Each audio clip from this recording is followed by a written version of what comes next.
will be presented by Zoom, so we'll go with Andrew first. So 20 minutes. All right. Thanks very much, Maria, and thank you very much, Soyon. I remember that. Yeah, this is a little bit. This is kind of now for something completely different moment in this conference, because originally this was supposed to be a North Korean panel. Unfortunately, Ben Habib from La Trobe is not feeling well today, and there's a lot of it going around, as you know, so he couldn't make it. So we're doing a little bit of South Korea, and then we'll do a little bit of North Korea, a little bit of South Korean history. And I hope you got your popcorn, because I'm going to take you to the cinema, so get ready. And literally to the cinema, not just to film, cinema. Yeah, as Maria said, I'm talking about the significance of sociality and exhibition spaces for art film audiences in South Korea. Now, I'm going to start off my talk with a little anecdote about a true story. This happened to me in the 1990s when I went to a small art house cinema in Seoul, Daehangno, you know the area. And we went to see this film, Ken Loach film, Land and Freedom, which is a very interesting film and quite well known. It did very well at Cannes Film Festival. And myself and my wife and a couple of friends, we went into the cinema, and it was darker than it normally would be. And we found our seats. We got in rather late, and I sat down and sort of tried to get comfortable, and found the seat was very hard. So I just sort of put up with it for a while and started watching the film. And then I noticed that the seat was really hard, and it started moving, and then it moved a bit more, and then it started lurching, and it's really started getting very, very uncomfortable. So I tried to get more and more into the seat. And then the seat started speaking to me, and I realized I wasn't sitting on a seat at all, a plush upholstered seat that reclines and you can eat popcorn. I was sitting on this little old man who just sat there for what seemed like about 2 or 3 minutes, but may have only been a minute. But for quite a long time, I sat on this little old man, and he hadn't said anything. He just sat there with me, this great big lump on top of him, for a long time, it seemed to me. And I sort of got off and said, "Yeah, I'm very sorry." And he said, "No, it's quite all right." He's very, very nice. He wasn't drunk. And I sort of took my place in another seat and watched the film. And the rest of the film was quite uneventful. Now, what's the point of this story? Well, the point is, you know, I can remember quite a lot about this Ken Loach film. It's quite a famous film about the Spanish Civil War. I remember the dialogues. It's filmed in a very interesting way. And you know, it's quite revolutionary at the time. It's unscripted, featuring non-actors and all the rest of it. However, what stands out in my memory about this whole experience was exactly this: the experience that I'd had in this auditorium. You know, it's not obviously not every day where you sit on somebody in a cinema and for that length of time and sort of live to tell a tale. But the point was, for me, was what was more meaningful in terms of that cinematic experience? Was it the film and the dialogue and what went on in it, or was it what happened in the auditorium? And that got me thinking a little bit about experiences for cinema and our sort of experience of watching cinema and being in cinema.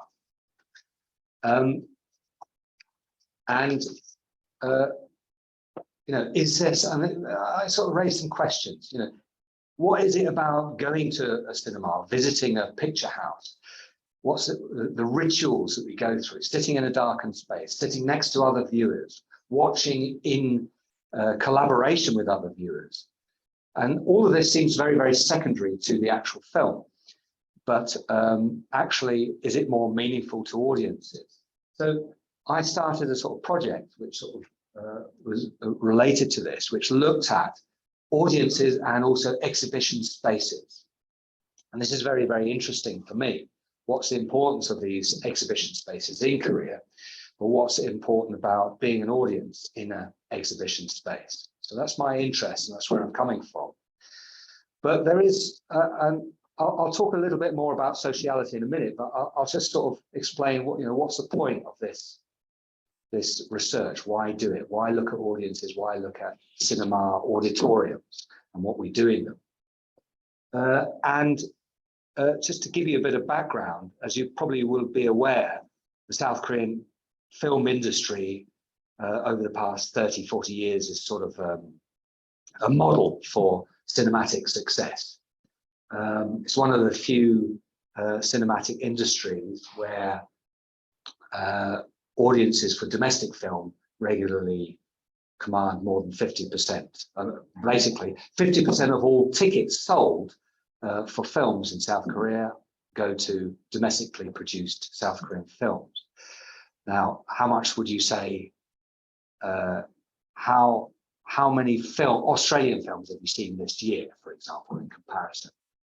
What percentage of Australian films are watched at the box office in Australia, for example? That's a question. Or British films watched in the UK, or German films watched in Germany.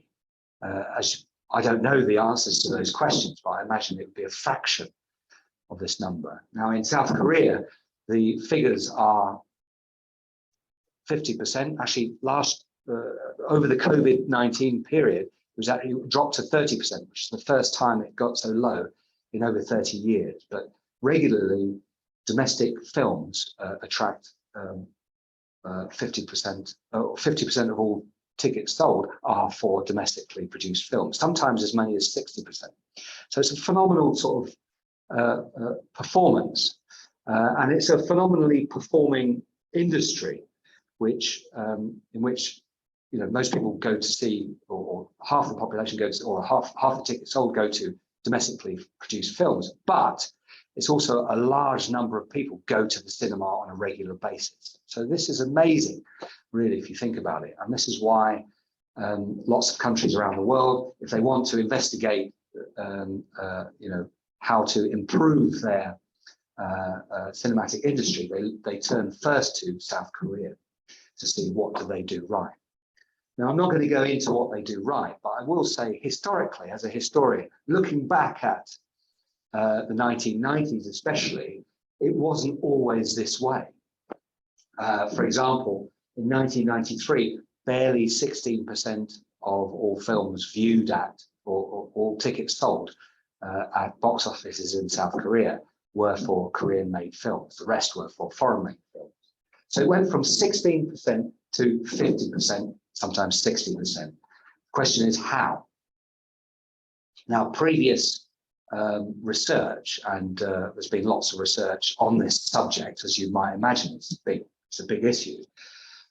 Scholars like Julian Kim, who came here a couple of years ago, as you'll remember, and he points out, look, South Korea's done this amazing thing. It's the only country since in the post-Vietnam War era that's regained its domestic audiences after losing them to Hollywood.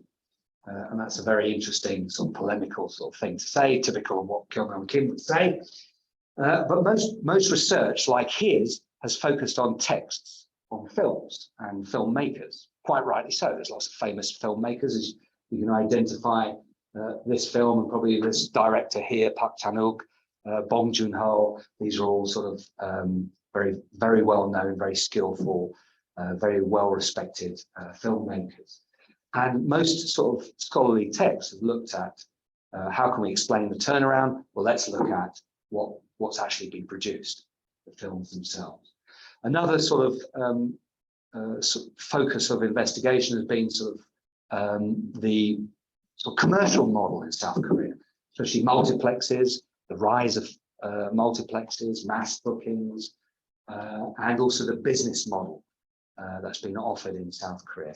And other research has been done into screen quotas and protection and all the rest of it. Very little research has been done on the area I'm looking at. And I'm looking at exhibition and audiences for art film. And probably people would not really associate sort of this phenomenally performing South Korean industry, cinematic industry, with niche audiences like art film audiences or with exhibition practices. What I look at is this period, 1985 to 1999, sort of late dictatorship period until the IMF, or just after the IMF Asian financial crisis. And in between this period, in this sort of 10, 11, 13-year period, we see several things happening. One is an explosion of cinephilia. So lots of people sort of really loving cinema and getting sort of obsessive with it and sort of forming these their own sort of private cinemas all over South Korea. We see a rise of printed media devoted to cinema, devoted to film, and on a massive scale and very large circulations. We also see sort of rise of sort of numerous film festivals, international film festivals like Busan International Film Festival, which is the most well known, but there are sort of, at the last count, about 21 of these international film festivals. And we also see a sort of massive expansion of film education in this period. So within this period, you have all these things going on. And then roughly around the same time, at the end of this period, 1999, we see this massive takeoff of the commercial success of South Korean film. And my question is basically, is there a link between these two? And as a historian, you know, I like to sort of find evidence of these links, and that's sometimes quite difficult to find, especially when you're talking about audiences, what people went to see these films in this period, and what's the link between these audiences then and then audiences in 2000 who are now suddenly flocking to the cinema. Why were they flocking in 2000? Why were they not going in 1993? That's the question. And I say there is a link. So there are two links, and the links I make are between personnel and also audiences. The first sort of main argument I have, and this is a manuscript that I'm putting together now, which I hope at some stage will be published, and it's sitting with a publisher at the moment. But there's a connection in terms of personnel. So all these people who took part in this cinephilia, who made all these international film festivals, who edited and wrote all these film magazines and so on, they became critics and journalists. And all these people who took part in this sort of massive explosion of cinephilia then went on to dominate the industry over the next sort of 20 years, and they've dominated until now. So here we see Lee Jae-yong, who you may know is a quite well-known filmmaker, sort of alternative filmmaker, but has also made some quite sort of big box office successes, selling over 1, 2, 3 million tickets. And you'll see him in a sort of private cinematheque, which was made in the 90s by these cinephiles, and they basically made their own sort of cinemas, sort of stocked with videotapes, basically, to sort of show them. All these people went on to dominate the industry in terms of being filmmakers, in terms of being administrators, administering Korea Film Archive, KOFIC, and the bodies that sort of regulate the Korean film industry of today. All these people are now the festival programmers and so on. And the second thing that happened was this period kind of shaped audiences and audience tastes. Now, I'm not sure if you're aware that many Hollywood films, when before they're screened in any other countries, are sent first to South Korea. Why? Because South Korean audiences are considered to be quite sophisticated in terms of their tastes and in terms of the films that they consume, and they're sort of seen as a sort of the best place to sort of experiment with films. So these are the links I make between these two periods. The audiences and the people who shaped these new audiences in the 2000s, they were all sort of taking part in this sort of cinephilia of the 1990s. So that's my interest in this period and why I focus on it. So what I'm looking at And what I'm discussing today is not kind of any old audience. These are audiences in art cinemas in the 1990s, but also in the 2000s, who then went on to sort of dominate the South Korean film industry, and I sort of surveyed them. Now, what I'm looking at is kind of known as the new cinema history, and it's been done by many other people, many scholars in the United States and also in the UK.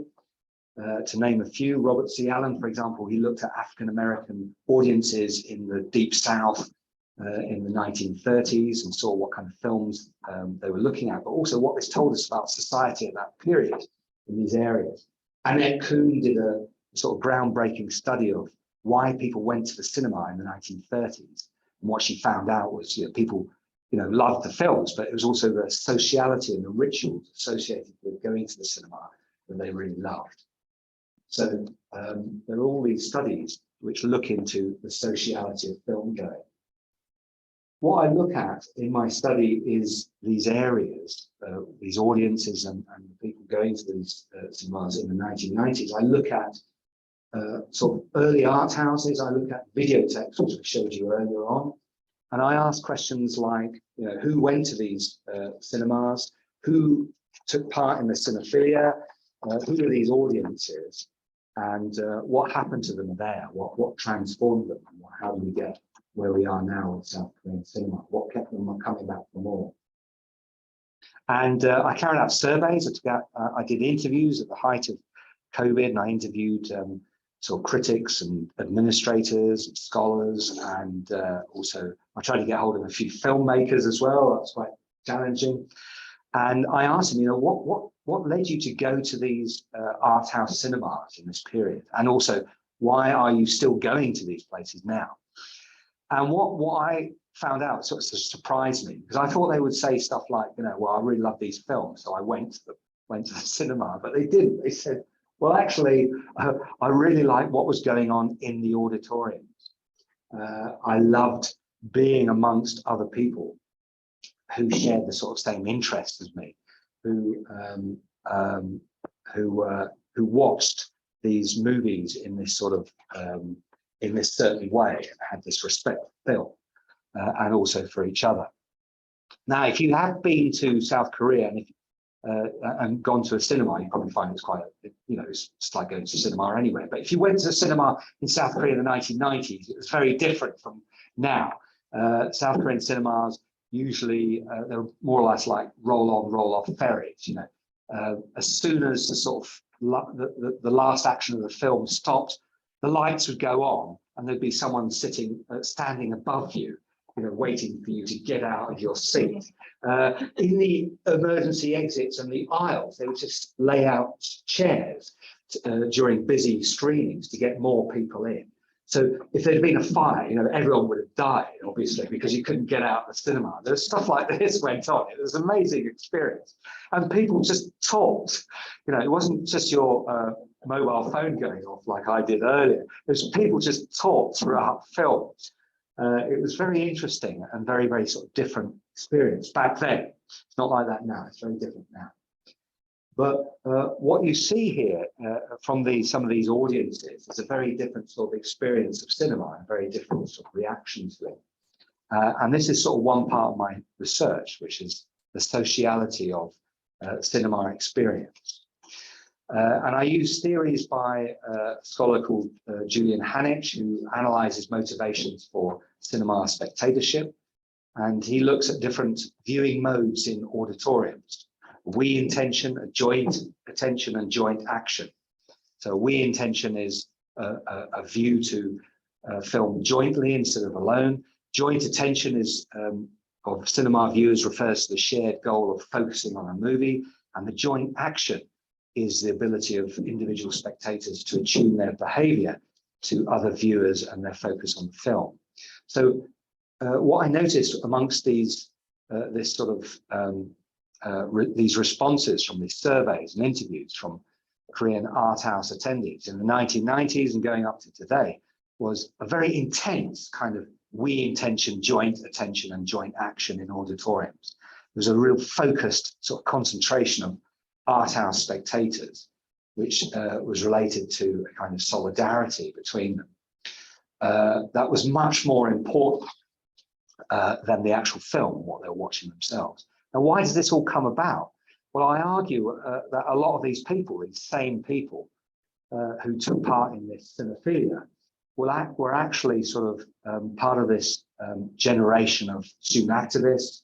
They're engaged in the Minjung movement, and a lot of the behaviours that they learned while they were active in this sort of in student activism, they transferred to their experience of cinema. So there was this kind of intense viewing practices, but also all of these cinemas had they had educational sort of activities associated with them.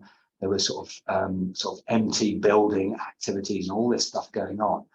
And the sociality and camaraderie was much more important than the actual experience of the film itself. So that's why I argue in this book that's coming out. Well, I hope will come out sometime soon. But anyway, that's just a sort of a little insight into the research I'm looking at now. It's a very sort of small area of it, the sociality, but it gives you an idea of where I'm coming from, what I'm arguing. So, and I've gone 1 minute over time, so I'll just finish there. Thank you very much.